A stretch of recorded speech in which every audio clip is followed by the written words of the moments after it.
স্বাগত news 24 global টাইমে। দর্শক, বিশ্বের নানা প্রান্তের খবর নিয়ে আপনাদের সাথে আছি আমি ফয়সাল মাহমুদ। শুরুতেই জানিয়ে দেব সংবাদ শিরোনামগুলো।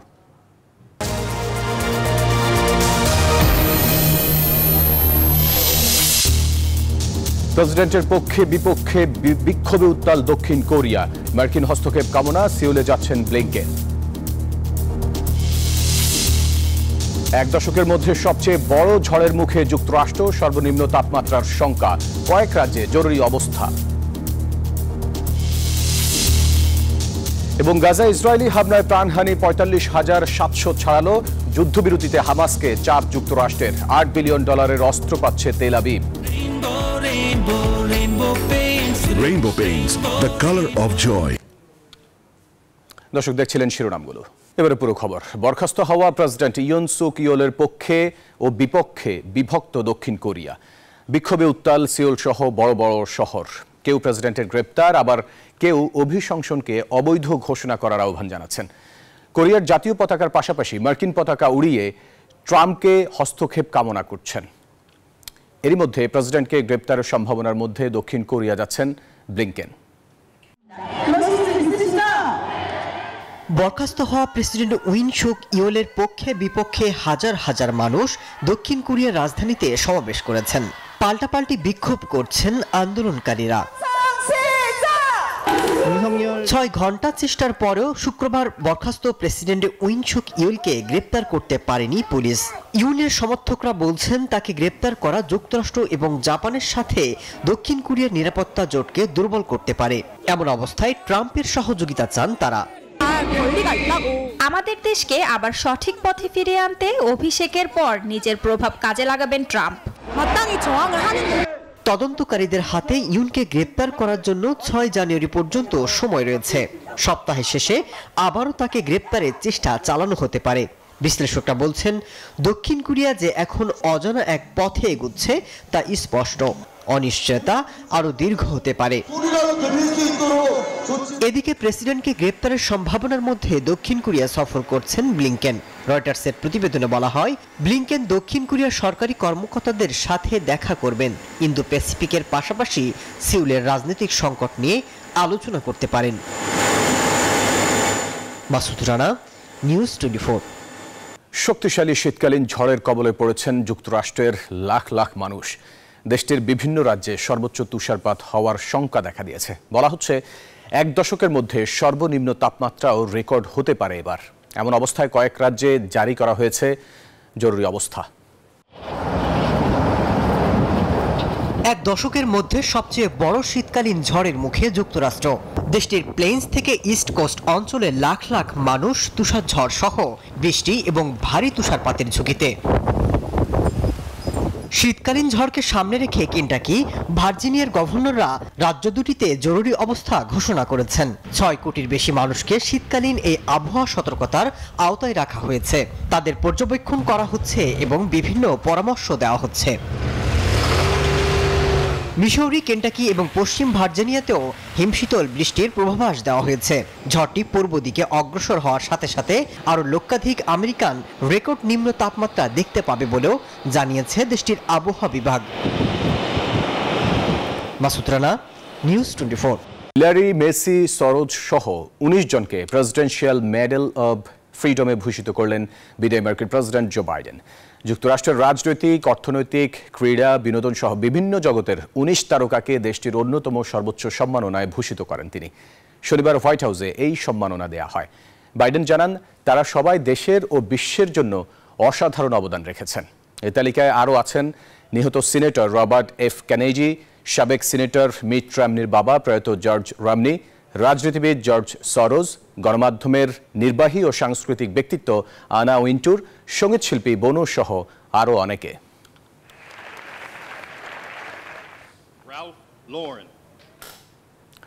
২৪ ঘণ্টায় ফিলিস্তিনের গাজা উপত্যকায় ইসরায়েলি বাহিনীর ৩০টি পৃথক হামলায় আরও ৭০ জন ফিলিস্তিনের মৃত্যু হয়েছে। এ নিয়ে উপত্যকাটিতে মোট প্রাণহানি ৪৫,৭০০ ছাড়িয়ে গেল। যুদ্ধবিরতিতে সই করতে হামাসকে চাপ প্রয়োগ করছে যুক্তরাষ্ট্র, আবার একই সাথে ইসরায়েলকেও দিতে যাচ্ছে $৮ বিলিয়ন অস্ত্র। এদিকে প্রধানমন্ত্রী বেনিয়ামিন নেতানিয়াহুর পদত্যাগের দাবিতে ইসরায়েলে অব্যাহত রয়েছে বিক্ষোভ। নতুন বছরেও প্রতিদিন অবরুদ্ধ গাজায় ইসরায়েলি আগ্রাসন চলছেই। গত 24 ঘন্টায় প্রাণ গেল আরও 70 জনের। এ নিয়ে মোট নিহত 45,700 ছাড়ালো, আহত 1,08,800 শতাধিক মানুষ। এমন মুহূর্তে ফিলিস্তিনের স্বাধীনতাকামী সংগঠন হামাসকে ইসরায়েলের সঙ্গে যুদ্ধবিরতিতে সম্মত হতে চাপ দিচ্ছে বাইডেন প্রশাসন। যুদ্ধবিরতির জন্য নতুন চুক্তিতে সই করতে হামাসের প্রতি আহ্বান জানিয়েছে হোয়াইট হাউস। আবার ইসরায়েলকে অস্ত্র বিক্রির বিষয়টিও চূড়ান্ত করেছে ওয়াশিংটন। ইসরায়েলের কাছে $800 কোটি অস্ত্র বিক্রির পরিকল্পনা করেছে দেশটি। এদিকে নেতানিয়াহু প্রশাসনের পদত্যাগের দাবিতে শনিবারও ইসরায়েলের রাজধানী তেল আবিবে বিক্ষোভ করেছে হাজার হাজার মানুষ। ইসরায়েলের গণতন্ত্র নিয়ে আমি ভীত। পরবর্তী প্রজন্মের সাথে কি ঘটবে তা নিয়েও শঙ্কিত আমি। আমি এখানে আছি কারণ আমাদের সরকার গাজায় এখনো জিম্মিদের প্রতি যথেষ্ট মনোযোগ দিচ্ছে না। অবিলম্বে গাজা যুদ্ধ বন্ধ হোক এবং হামাসের হাতে থাকা জিম্মিরা মুক্তি পাক, এমনটাই দাবি তাদের। নিবির আমিন, নিউজ 24। পদত্যাগের ঘোষণা দিয়েছেন অস্ট্রিয়ার চ্যান্সেলর কার্ল নেহামা। আগামী কয়েকদিনের মধ্যে সরকার প্রধান আর দলের নেতার পদ ছাড়বেন বলে জানিয়েছেন তিনি। জোট সরকার গঠন নিয়ে রাজনৈতিক দলগুলোর মধ্যকার আলোচনা ব্যর্থ হওয়ার পর এই ঘোষণা দিলেন কার্ল। জানান তার দল কনজারভেটিভ পিপলস পার্টি ও সোশ্যাল ডেমোক্রেটদের মধ্যে জোট গড়ার আলোচনায় কিছু মূল বিষয়ে মতপার্থক্য রয়ে গেছে। এই আলোচনার প্রক্রিয়ায় যুক্ত ছিল উদারপন্থী হিসেবে পরিচিত নিয়োজ নামে আরেকটি রাজনৈতিক দল। গেল শুক্রবার দলটি আলোচনা থেকে সরে দাঁড়ায়।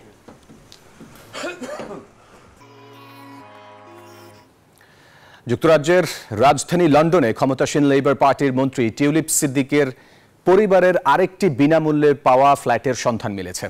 শনিবার ব্রিটিশ সংবাদ মাধ্যম দ্য সানডে টাইমসে প্রকাশিত এক প্রতিবেদনে এই তথ্য উঠে এসেছে। এতে বলা হয় 2009 সালে বাংলাদেশি আইনজীবী মঈন গনি ফ্ল্যাটটি টিউলিপের বোন আজমিনা সিদ্দিকের নামে হস্তান্তর করেন। পরে বিনামূল্যে এই ফ্ল্যাটটি টিউলিপকে ব্যবহার করতে দেন আজমিনা। তবে এ বিষয়ে কোনো মন্তব্য করতে অস্বীকার করেছেন বাংলাদেশের সাবেক প্রধানমন্ত্রী শেখ হাসিনার ভাগ্নি টিউলিপ সিদ্দিক। এর আগে ফিনান্সিয়াল টাইমসের এক প্রতিবেদনে লন্ডনে উপহার হিসেবে পাওয়া টিউলিপের একটি ফ্ল্যাটের সন্ধান মিলে।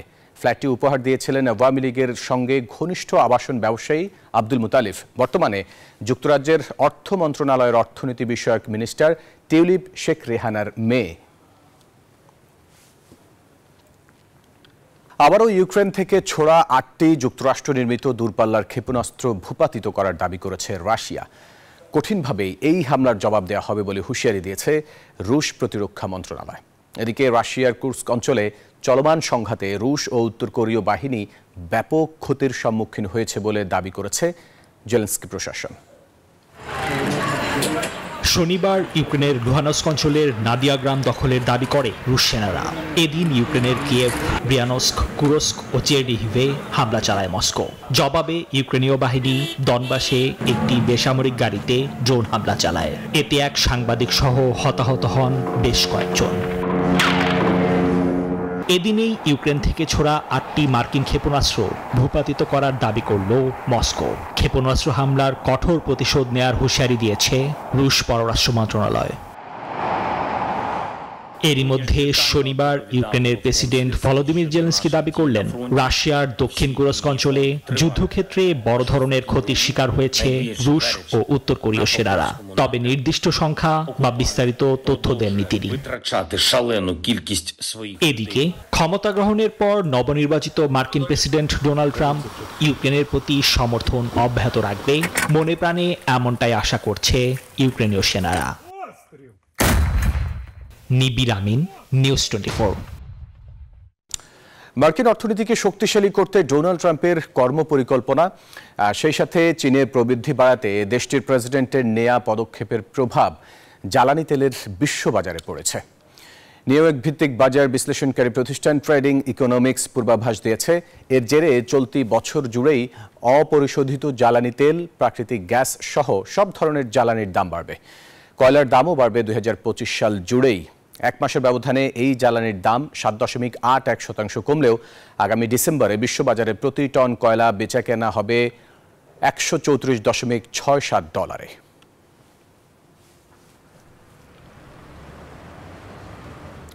যুক্তরাষ্ট্রের H-1B ভিসার নিয়ম শিথিলে জো বাইডেন প্রশাসনের নেওয়া সিদ্ধান্তে ডোনাল্ড ট্রাম্পও সায় দিয়েছেন। আর তাতে স্বস্তিতে ভারত সরকার, কারণ H-1B ভিসা কর্মসূচিতে ভারতীয়দের অংশগ্রহণই সবচেয়ে বেশি। এই ভিসা নিয়ে ট্রাম্পের নমনীয় অবস্থানে খুশি আগ্রহী বাংলাদেশিরাও। যুক্তরাষ্ট্রের তথ্য প্রযুক্তির প্রতিষ্ঠানগুলোতে বহু ভারতীয় ও চীনা নাগরিক কাজ করেন। কয়েক বছর ধরে ভিসা সংক্রান্ত সমস্যায় ভুগছিলেন তারা। দেখা দেয় কাজ হারানোর শঙ্কাও। এই খাতে যুক্ত মেধাবীদের জন্য যুক্তরাষ্ট্র যে ভিসা দেয় তাকে বলা হয় H-1B ভিসা। এটি একটি অভিবাসী ভিসা। ভারত, চীন সহ বিদেশি মেধাবী কর্মী নিয়োগের ক্ষেত্রে এই ভিসার উপর নির্ভর করে অ্যামাজন, গুগল, মেটার মতো প্রযুক্তি প্রতিষ্ঠানগুলো। সম্প্রতি এই ভিসার নিয়ম শিথিল করেছে বিদায়ী প্রেসিডেন্ট জো বাইডেনের প্রশাসন। তবে এর বিপক্ষে ছিলেন নির্বাচনের জয় পেয়ে ক্ষমতায় ফিরতে যাওয়া ডোনাল্ড ট্রাম্প। অবশেষে এগিয়ে এলেন ইলন মাস্ক, প্রযুক্তি খাতে যিনি বিগ ফ্যাক্টর। নির্বাচনের মাঠেও ছিলেন ট্রাম্পের পক্ষে সরব, থাকছেন আগামী প্রশাসনেও। তাই মাস্কের পরামর্শ মেনে নিয়েছেন ট্রাম্প। এমন অবস্থায় এই ভিসার প্রক্রিয়া শিথিলে হচ্ছে, আর তাতেই খুশি ভারত সরকার। দিল্লির আশা মার্কিন মূল্যকে ভারতীয়দের কাজের সুযোগ আরও বাড়বে। ভারতের দক্ষ পেশাদার প্রযুক্তি কর্মীদের নিজ দেশে কাজে লাগিয়ে উপকৃত হবে যুক্তরাষ্ট্র। এতে দুই দেশই লাভবান হবে। সেই সাথে দিল্লি ওয়াশিংটনের অর্থনৈতিক সম্পর্ক আরও মজবুত হবে। ইলন মাস্কের পরামর্শ শুনে ট্রাম্পও এখন বলছেন নিজেদের স্বার্থে এই ভিসার মাধ্যমে মেধাবী ও দক্ষ প্রযুক্তি কর্মীদের যুক্তরাষ্ট্রে নেওয়া প্রয়োজন। আসমাতুলি, নিউজ 24। মরুর দেশে বাংলাদেশি নারীর সাফল্য গাথা। সৌদি আরবে বাংলা আর বাঙালি খাবার দিয়ে মাত করছেন বাংলা নারীরা। শুধু প্রবাসী নয়, এমন খাবার পেয়ে খুশি ভারত, ফিলিপাইন, পাকিস্তানের নারীরাও। সৌদি আরবের রিয়াদ থেকে রুস্তম খানের প্রতিবেদন। কিছুদিন আগেও সৌদি আরবে নারীরা ব্যবসা বাণিজ্য করবে তা ছিল স্বপ্নের মতো। সেই সাথে স্থানীয়দের সাথে তাল মেলাটাও ছিল বড় চ্যালেঞ্জের। মরুভূমির দেশ সৌদি আরবের রাজধানীর প্রাণকেন্দ্র ফিলিপাইনি মার্কেটে বাংলা সহ দেশি বিদেশি খাবারের পসরা নিয়ে বসেছেন বাংলাদেশি নারীরা। ক্লিন করি, খানা সার্ভ করি, সবকিছু আমাদের মহিলাদের হাতেই হয়। এই প্রথম সম্পূর্ণ বাংলাদেশি নারীরা গড়ে তুলেছেন নিজেদের পরিচালিত ঘরের খাবার রেস্টুরেন্ট। ঐতিহ্যবাহী বাঙালি খাবারের স্বাদ ছড়িয়ে দেওয়াই যাদের লক্ষ্য। সৌদি আরব সরকার সুযোগ দিয়েছে মহিলাদের কাজ করার জন্য। তো এটা থেকে আমি একটা পদক্ষেপ নিলাম না, দেশে যে খানাটা পাইতো এই স্বাদটা আশা করি আমি পাইবো। আমরা মনে হচ্ছে যে বাংলাদেশও প্রবাসও একটা বাংলাদেশ। দেশটিতে নারীরা এখন এগিয়ে যাচ্ছে ব্যবসা বাণিজ্যে। সেই সুযোগ কাজে লাগাচ্ছেন অনেক তরুণ উদ্যোক্তা। আমাদের সবকিছু মিলে একটা টিম আছে এখানে, যাতে টিমের হেড হইছে আমি। আমরা যেখানে কাজ করতেছি আমাদের এখানে এত ভালো লাগতেছে এই সিস্টেমটা দেখে, যে একটা রেস্টুরেন্টে মেয়েরা পুরোটা আইটেম করতেছে, মেয়েরা চালাইতেছে। আধুনিকরণের ছোঁয়ায় সৌদি আরব রক্ষণশীল মুসলিম রাষ্ট্র নারীর ক্ষমতায়ন ও সর্বক্ষেত্রে কাজে লাগাতে ভিশন 2030 সামনে রেখে এগিয়ে যেতে শুরু করেছে। আর এতে যোগ দিয়ে বাংলাদেশি নারীরাও রেমিটেন্স খাতে রাখতে চায় বিশেষ অবদান। এই রেস্টুরেন্টের মাধ্যমে প্রবাসী বাংলাদেশিরা তাদের মা, বোন, স্ত্রীর হাতের খাবারের স্বাদ গ্রহণ করতে পারবে বলে মনে করছেন এখানকার রেমিটেন্স যোদ্ধারা। মোহাম্মদ রুস্তম খান, নিউজ 24, রিয়াদ, সৌদি আরব। সূর্যের সবচেয়ে কাছাকাছি পৌঁছে ইতিহাস গড়ল নাসা। মহাকাশযানটি আবার নিরাপদ অবস্থায় ফিরেছে এবং স্বাভাবিকভাবে কাজ করছে। বিজ্ঞানীরা বলছেন এই অভিযান পৃথিবীর নিকটতম তারকা সম্পর্কে আরও বিস্তারিত তথ্য উদ্ঘাটনে সহায়তা করবে। সূর্যের এত কাছে পৌঁছানো প্রথম কোনো মানব নির্মিত বস্তু। নাসার পার্কার সোলার প্রোব সফলভাবে সূর্যের সবচেয়ে নিকটে, যা সৌরজগতের ইতিহাসে প্রথম। আর উত্তপ্ত লাল আগুনের ফুলকির মতো সূর্যের এমন দৃশ্য দেখে অবাক হয়েছে গোটা বিশ্ব। সূর্যের অনেক নিকটে প্রবেশ করায় বেশ কয়েকদিন ধরেই যোগাযোগের বাইরে ছিল সোলার প্রোবটি। শুক্রবার সোলার প্রোবটি থেকে একটি সংকেত প্রত্যাশা করছিলেন বিজ্ঞানীরা। অবশেষে সোলার প্রোবটি থেকে সংকেত পান তারা। নাসা বলছে যে অনুসন্ধানটি নিরাপদ ছিল এবং এটি সৌরপৃষ্ঠ থেকে 3.8 মিলিয়ন মাইল অতিক্রম করার পরেও স্বাভাবিকভাবে কাজ করে এবং সিগন্যাল পাঠাতে সক্ষম হয়। We have never had a human-made object so close to the sun. To get that close, we had to use Venus to have our gravity assist to slow Parker down so that it could get that close. সংস্থাটির দাবি সূর্যের এই close up জার্নিটি তাপমাত্রার সঠিক পরিমাপ করতে সাহায্য করবে, যা বিজ্ঞানীদের আরো ভালোভাবে বুঝতে সাহায্য করবে কিভাবে এই সূর্যের উৎপাদন লক্ষ লক্ষ ডিগ্রিতে উত্তপ্ত হয়। এই অভিযান পৃথিবীর নিকটতম তারকা সম্পর্কে আরো বিস্তারিত তথ্য উদ্ঘাটনে বিজ্ঞানীদের সহায়তা করবে বলে ধারণা করা হচ্ছে। মাসুদ রানা, নিউজ 24। দর্শক, সংবাদ শেষ করব, তবে যাবার আগে শিরোনামগুলো জানিয়ে দেব আরো একবার।